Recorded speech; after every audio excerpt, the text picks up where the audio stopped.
but at the end of the day, we seek to prevent large problems from happening anywhere in a large global enterprise.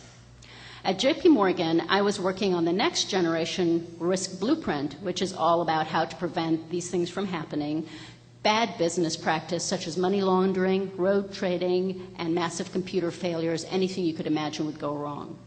I had a lot of leeway consulting as a senior risk architect to think out of the box and actually get my ideas implemented. I was funded out of a strategic fund. I reported to the directors, and I was pretty happy. JP Morgan thought very highly of me, and they were thinking of funding, in conjunction with my project in DC, the next generation risk software. What I needed to do what I did was a really smart piece of software, really, really smart. Its job would be to think about all the information, and this is where you may connect a dot. The job of this software would be to think about all the information that represented what was going on in the enterprise at any given time as bank business was being transacted worldwide. For example, it would be a surveillance software that would look for trading patterns that indicated someone was up to no good, and then do something about it. Send a message somewhere, send the transaction information somewhere, perhaps shut their system down, perhaps shut another system down, perhaps start something else up elsewhere. This kind of capability is very, very essential in today's world. However, this kind of software is not found in Microsoft or not even in IBM. A small group of very esoteric software companies make this kind of enterprise software, and it is very pricey. So you can't afford to pick wrong. And I asked all my colleagues who were industry gurus what would they recommend for this. My buddies recommended P-TECH. And my buddies in JP Morgan were also evaluating P-TECH. And why not P-TECH? What you see on the screen is a very prestigious list of P-TECH's client. P-TECH is a very small software company located in Quincy, Massachusetts. They put out this kind of software product that I was talking about, and it has an artificial intelligence core. P-TECH assured me that they had something called clearances, so I figured there'd be no problem getting them cleared to come into JP Morgan Chase to evaluate our very confidential risk plans for the future, how we would stop money laundering in the future, for instance. IBM told me that they were planning on making P-TECH a special global partner. With IBM standing next to the small vendor P-TECH, I was pretty excited that I was on the right track. There was no problem getting P-TECH cleared through security to come visit and talk serious business.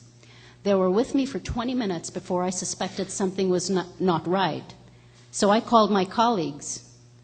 They told me to talk to ex-P-TECH and P-TECH employees right away, but they told me something even more ominous.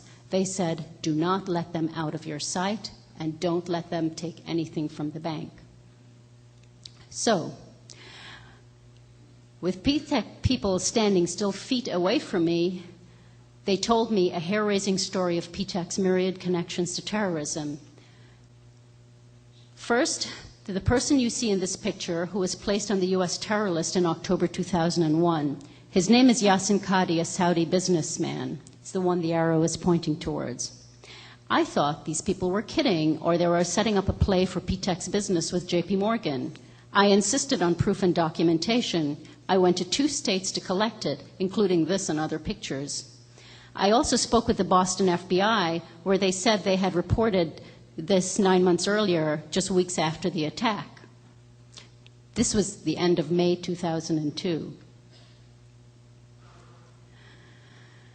At the very same time, I am discovering this about P-TECH because their meeting with me and JP Morgan Chase was at the ending of May.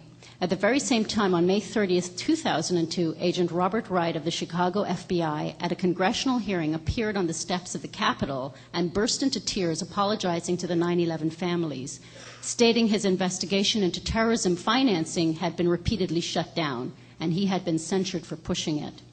Actually, his investigation was exactly into Yassin Qadi, whom he called bin Laden's banker. Wright's investigation was shut down in the late 90s. He stated if he had been able to continue and shut down the funding to al-Qaeda, 9/11 may not have happened. His original quote was, "It would not have happened."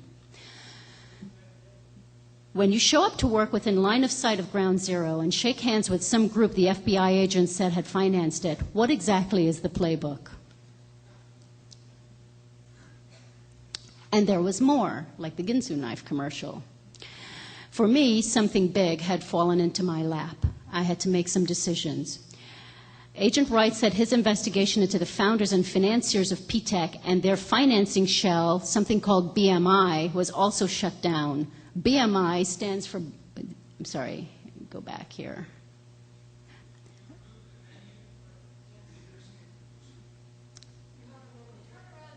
Oh, sorry.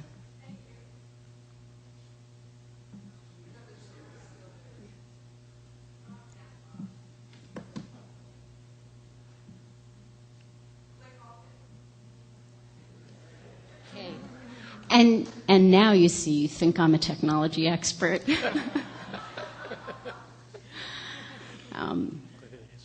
Well, BMI, which is in the first column, stands for Baitul Mal, which later turned out to be a front for Hamas and al-Qaeda. Little interesting point here, Governor Kane did a $24 million land deal with a sub of BMI, 3% of which of the commission went back to BMI, and around the same time, some of his New Jersey citizens were being blown up in Israel by Hamas. I do not say that allegedly because this has been reported in a Department of Treasury report, which happened to fall into my hands. The people who started BMI were exactly the same who started PTAC, and in fact, the chief scientist was the one I shook hands with when they came down to J.P. Morgan Chase. In fact, he was the one who made me suspicious based on some behavior that he was exhibiting at J.P. Morgan. In addition, there were references to a recent raid in Herndon, Virginia, a key target of which was Yaqub Mirza and his many organizations that were accused of being terror charity fronts to al-Qaeda. Yaqub Mirza was on the board of PTAC. I demanded proof of that and got it. So far, we're up to 3 names, but wait, there's more. I went down to meet a group of the PTAC and ex-PTAC employees in Virginia.